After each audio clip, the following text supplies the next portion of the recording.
यह एक ऐसी दुनिया है जहाँ पैसों की कोई वैल्यू नहीं, यहाँ टाइम ही सब कुछ है। यहाँ अगर आपको कोई चीज खरीदनी है तो आपको उस चीज के बदले अपनी जिंदगी का कुछ टाइम देना पड़ेगा, तब जाकर आप उस चीज को खरीद पाएंगे। लेकिन इस दुनिया में एक अच्छी जिंदगी गुजारने के लिए आपके पास टाइम का होना भी जरूरी है, क्योंकि यहाँ जब किसी इंसान की एज 25 साल तक पहुंच जाती है तो उस इंसान के हाथ पर 1 साल का टाइम स्टार्ट हो जाता है। जिस पल काउंटडाउन 0 हुआ उसी पल वह इंसान खत्म। अमीरों के पास इतना टाइम था कि वह 1000 साल की जिंदगी भी जी सकते थे। अमीरों ने खुद के लिए एक अलग दुनिया बना ली थी जहां वो लोग एक सुकून भरी जिंदगी गुजार रहे थे। लेकिन वहीं दूसरी तरफ गेटो सिटी में रहने वाले गरीब लोग दिन रात मेहनत करके खुद के लिए टाइम कमाते थे, नहीं तो उनकी जिंदगी खत्म हो जाएगी। इन्हीं गरीबों की बस्ती में विल नाम का एक लड़का रहता था जिसकी घड़ी में सिर्फ 23 घंटे ही बचे थे। विल अपनी मॉम के साथ रहता था। अब क्योंकि 25 साल के बाद उम्र रुक जाती है, इसीलिए उसकी माँ 50 साल की होकर भी बहुत जवान दिख रही थी। आज विल की माँ का 50वां जन्मदिन था। विल अपनी मॉम का बर्थडे सेलिब्रेट करने के लिए पिछली रात ओवर टाइम करके एक शैंपेन की बोतल लाया था। यह देखकर विल की मॉम बहुत खुश हो जाती है और वो विल से कहती है कि मैं अपने पोतों को देखना चाहती हूँ, तुम किसी लड़की को डेट क्यों नहीं करते? जिस पर विल जवाब देता है कि इन सब चीजों के लिए टाइम किसके पास है। विल की मॉम ने उससे कहा कि इलेक्ट्रिसिटी बिल और बैंक से लिया हुआ लोन कल की डेट तक मुझे क्लियर करना होगा, नहीं तो हमें फाइन पड़ सकता है। इसीलिए अब मैं जा रही हूँ और कल रात तक सभी बिल्स और बैंक के लोन्स जमा करवा कर वापस आऊंगी। उसने कहा कि मेरे पास सिर्फ 3 दिन का टाइम है। इलेक्ट्रिसिटी बिल और बैंक का लोन चुकाने में मेरे पास लगभग सारा टाइम खर्च हो जाएगा। इसीलिए कल शाम को तुम जरूर बस स्टॉप पर मेरा इंतजार करना, ताकि मेरा सारा टाइम खत्म होने से पहले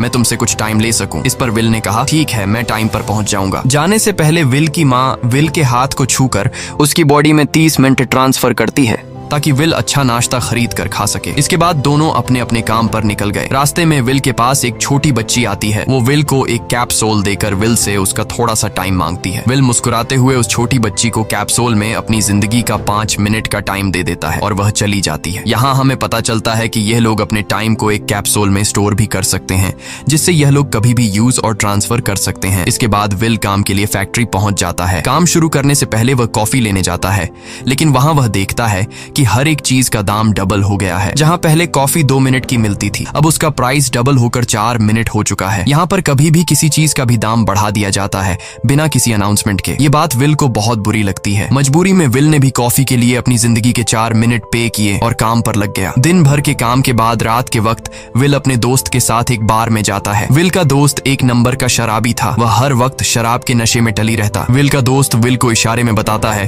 कि वह आदमी सबको फ्री में दारू पिला रहा है और उसके पास बहुत ज्यादा टाइम है। ये सुनकर विल ने जब उस आदमी की तरफ देखा तो उसे चारों तरफ से लड़कियों ने घेरा हुआ था। विल की जब उस आदमी की घड़ी पर नजर गई तो उस आदमी के पास 116 साल का टाइम था। ये देखकर विल समझ जाता है कि यह आदमी ग्रीनिच सिटी से है, क्योंकि गेटो सिटी में लोगों के पास ज्यादा से ज्यादा 2 दिन का टाइम होता है। विल उस आदमी के पास आया और उसे वार्न करने लगा कि यहाँ पर तुम्हें नहीं होना चाहिए था। यहाँ चोरों का खतरा है, ये लोग तुम्हें मारकर तुम्हारा टाइम चुरा लेंगे, इसलिए जल्दी से यहाँ से निकल जाओ। लेकिन वो आदमी विल की बातों को सीरियस नहीं लेता और उसे इग्नोर करके ड्रिंक करने लग जाता है। तभी उस बार में फोर्टिस नाम का एक गैंगस्टर अपने ग्रुप के साथ आया, जिसे देखकर सारे लोग बाहर निकल भागे। दरअसल यह शहर के सबसे बड़े गुंडे हैं जो लोगों से जबरदस्ती टाइम चुराते हैं। विल का दोस्त विल को पकड़कर ले जाने लगा, लेकिन विल ने जाने से इनकार कर दिया और वहां एक कोने में छिपकर सब कुछ देखने लगा। फोर्टिस उस अमीर आदमी से उसका सारा टाइम लूटने आया था। फोर्टिस उस अमीर आदमी को चैलेंज करता है कि चलो पंजा लड़ाते हैं और जो हारेगा वह अपना सारा टाइम जीतने वाले को दे देगा। ये टाइम फाइट आर्म रेसलिंग की तरह थी, जिसमें 2 लोगों को एक दूसरे की कलाई पकड़नी होती थी। जिस भी इंसान की कलाई नीचे होती थी उसका टाइम घटने लगता था और वो टाइम उस आदमी के हाथ में ट्रांसफर होने लगता था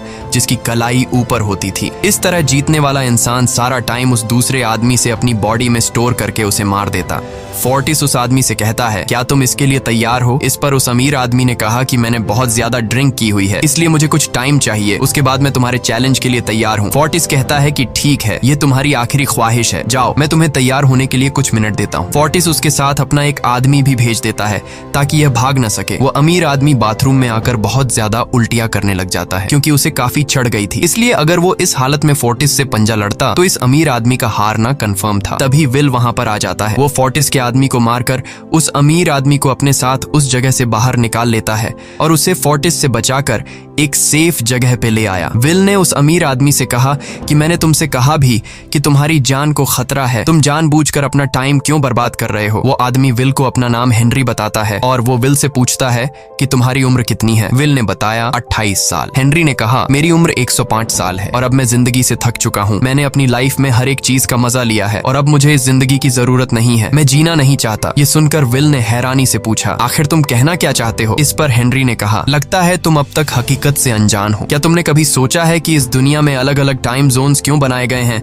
आखिर क्यों तुम्हारे टाइम जोन गेटो में किसी भी वक्त चीजों के दाम और टैक्स बढ़ा दिए जाते हैं? दरअसल महंगाई जानबूझकर बढ़ा दी जाती है ताकि गरीब लोग मरते रहें और उनकी मौत का फायदा ग्रीनविच टाइम जोन के अमीर लोगों को होता रहे। असल में ये सारा सिस्टम उन्हीं का बनाया हुआ है। जरा सोचो, वहाँ ग्रीनविच टाइम जोन में लोगों के पास जीने के लिए हजारों साल हैं, लेकिन यहाँ गेटो में तुम लोग हर रोज जीने के लिए मेहनत मजदूरी करते हो। ऐसा इसलिए है क्योंकि उन्होंने तुम्हें यह करने के लिए मजबूर किया है। वो लोग तुम लोगों को ज्यादा टाइम देना ही नहीं चाहते ताकि तुम लोग मजबूरी में उनके लिए काम करते रहो। वो लोग महंगाई बढ़ाकर तुम्हें ज्यादा से ज्यादा टाइम खर्च करने पर मजबूर करते हैं ताकि तुम्हारे टाइम से वो हमेशा की जिंदगी जी सकें। उन्होंने अपनी जिंदगी का हर एक दिन गरीबों की मौत से इकट्ठा किया है और मैं ऐसी जिंदगी बिल्कुल भी नहीं जीना चाहता जो किसी गरीब मजबूर इंसान की मौत से मिली हो। ये सब सुनकर विल समझ गया कि हेनरी बहुत ही नेक दिल इंसान है। हेनरी ने विल से आगे पूछा अगर तुम्हारे पास मेरे जितना टाइम होता तो तुम क्या करते? विल ने मुस्कुराकर कहा कि सबसे पहले मैं बार बार टाइम को देखना छोड़ देता, क्योंकि उस वक्त भी विल के पास सिर्फ 18 घंटे होते हैं। वो सोने से पहले, सोने के बाद, खाना खाते टाइम हर वक्त अपनी घड़ी देखता रहता है क्योंकि मुझे डर लगता है कि कहीं मेरा टाइम खत्म ना हो जाए और मैं मर न जाऊं। विल कहता है कि मेरी मॉम घर संभालने के लिए बहुत ज्यादा मेहनत करती है। अगर मेरे पास तुम्हारी तरह इतना ज्यादा टाइम होता तो मैं अपनी मॉम के लिए ग्रीनविच सिटी में एक अच्छा घर खरीदता और हम दोनों वहाँ पर खुशी से जिंदगी गुजारते। इसके बाद विल ने हेनरी से कहा आज रात हमें यहीं रुकना होगा, सुबह तक खतरा टल जाएगा, तब तुम वापस अपने घर लौट जाना। इसके बाद ये दोनों सो जाते हैं। सुबह उठकर हेनरी देखता है कि विल अभी भी सो रहा है। वो विल के पास आता है और उसके पास जितना भी टाइम होता है वो सारा का सारा विल को ट्रांसफर कर देता है और अपने पास कुछ ही मिनट बचाकर एक ब्रिज के ऊपर जाकर बैठ जाता है। विल जब नींद से जागा तो उसने देखा कि हेनरी वहां से जा चुका है।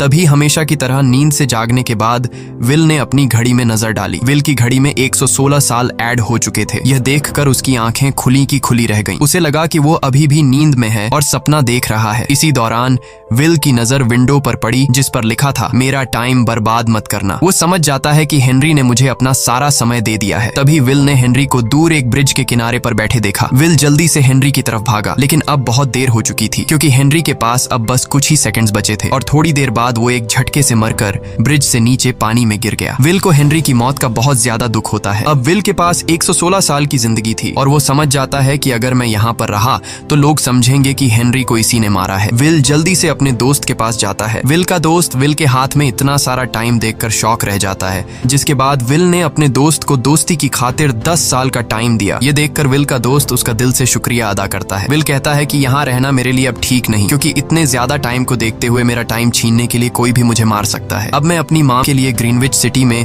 एक अच्छा सा घर खरीद सकता हूँ और वहाँ पर एक सेफ लाइफ गुजारूंगा। जिसके बाद विल अपने दोस्त को गुड बाय कहकर वहाँ से निकल जाता है और सीधा उस बस स्टॉप पर जाकर मॉम का इंतजार करने लगता है, जहाँ 2 दिन पहले उसकी मॉम ने उससे कहा था कि मैं इलेक्ट्रिसिटी का बिल और बैंक का लोन चुकाकर इस बस स्टॉप पर पहुंचूंगी। दूसरी तरफ विल की मॉम सारे लोन और बिल्स भरने के बाद घर लौटने के लिए बस में चढ़ी, पर तभी उसे पता लगा कि एक ही दिन में बस की टिकट के दाम डबल हो गए थे। पहले जहां टिकट 1 घंटे में आती थी वहीं अब प्राइस 2 घंटे हो गया था। ये देखकर विल की मॉम बहुत ज्यादा परेशान हो जाती है क्योंकि विल की मॉम के पास सिर्फ 1.5 घंटा बचा था। विल की मॉम बस ड्राइवर से रिक्वेस्ट करती है कि अगले स्टॉप पर मेरा बेटा उसे बाकी का टाइम दे देगा, लेकिन बस ड्राइवर ने साफ इनकार कर दिया और कहा कि अगर टाइम नहीं है तो फिर पैदल चली जाओ। लेकिन विल की मॉम को पता था कि अगला बस स्टॉप बहुत दूर है, अगर वह पैदल भी जाती है तो उसे पहुंचने में 2 घंटे लगेंगे। उस वक्त बस में ढेर सारे पैसेंजर्स सवार थे। विल की मॉम ने उनसे भी रिक्वेस्ट की पर किसी ने भी उनकी मदद नहीं की। इतने में ही बस वहां से निकल गई। विल की मॉम रेचल के पास ज्यादा टाइम नहीं बचा था, इसलिए वह दौड़ती हुई पैदल घर की तरफ भागने लगी। दूसरी तरफ विल अपनी मॉम के लिए फूलों का गुलदस्ता लिए बस स्टॉप पर उनका इंतजार कर रहा था, क्योंकि आज उसे अपनी मॉम का बर्थडे सेलिब्रेट करना था। बस जब उस स्टॉप पर पहुंची तो कई सारे पैसेंजर्स उतर आए, पर उनमें से विल की मॉम नहीं थी। विल यह देखकर परेशान हो जाता है और उसे समझ आ गया कि जरूर उसकी मॉम मुसीबत में है। वह उसी वक्त अपनी मॉम की तलाश में भागा। उधर रेचल के पास अब कुछ ही मिनट बचे थे। वह रास्ते में आने वाली गाड़ियों और लोगों के घरों का दरवाजा पीट पीट कर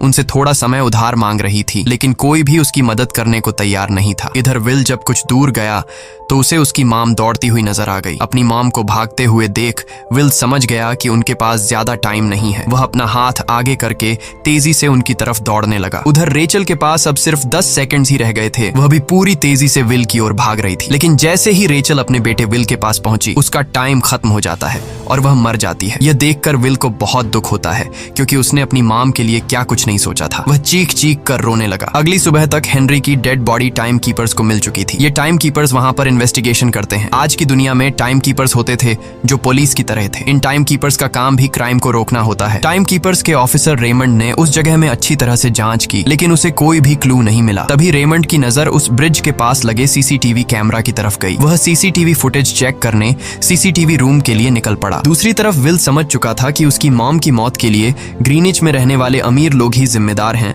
जिन्होंने गेटो शहर के लोगों को एक एक सेकंड का मोहताज बना दिया है। अब विल उनसे बदला लेने ग्रीनिच की तरफ निकल पड़ा और यहाँ से होती है असल कहानी शुरू। ग्रीनविच सिटी में एंटर होने के लिए विल को 1 साल का टाइम खर्च करना पड़ा और ग्रीनिच सिटी जा पहुंचा। वहाँ जब विल ने अमीर लोगों का लाइफस्टाइल देखा तो उसकी आंखें खुली की खुली रह गईं। वहाँ लोगों के पास इतना टाइम था कि वो लोग मरने का नाम तक भूल गए थे। यहाँ पर अमीर लोग के बॉडीगार्ड के पास भी 100 साल से भी ज्यादा का टाइम था। ये देखकर विल गुस्से से लाल हो जाता है, क्योंकि विल जिस शहर से आया था वहाँ पर लोगों के पास सिर्फ 24 घंटे की जिंदगी थी। विल वहाँ एक महंगे होटल में रुकता है। खाना खाते दौरान एक बहुत ही खूबसूरत लड़की विल को देखती है, जैसे उसे विल पसंद आ गया हो। दूसरी तरफ टाइम कीपर रेमंड हेनरी की मौत के वक्त का सीसीटीवी फुटेज चेक कर रहा था। तभी उसे फुटेज में विल दिखाई देता है। हालांकि कैमरा ने हेनरी को ब्रिज से गिरते हुए रिकॉर्ड नहीं किया था, लेकिन उस फुटेज में विल ब्रिज के पास खड़ा नजर आ रहा था, जिससे रेमंड को विल पर शक होने लगा। इसलिए रेमंड ने अपनी टीम को विल के बारे में जानकारी इकट्ठा करने को कहा। रिसर्च के दौरान टाइम कीपर्स को यह बात पता चल जाती है कि विल नाम का एक आदमी बहुत सारा टाइम खर्च करके ग्रीनविच सिटी में एंटर हो गया है, जिससे रेमंड को यह बात कंफर्म हो जाती है कि विल ने ही हेनरी को मारा है। रेमंड उसी वक्त अपनी टीम के साथ ग्रीनविच शहर की ओर रवाना हो गया। दूसरी ओर ग्रीनविच शहर में विल एक कैसीनो में आया, जहाँ कुछ अमीर लोग पोकर खेल रहे थे। विल भी उनके साथ बैठ जाता है। एक नए आदमी को देखकर ये लोग उस पर हंसने लगते हैं, लेकिन विल गैम्बलिंग में माहिर था।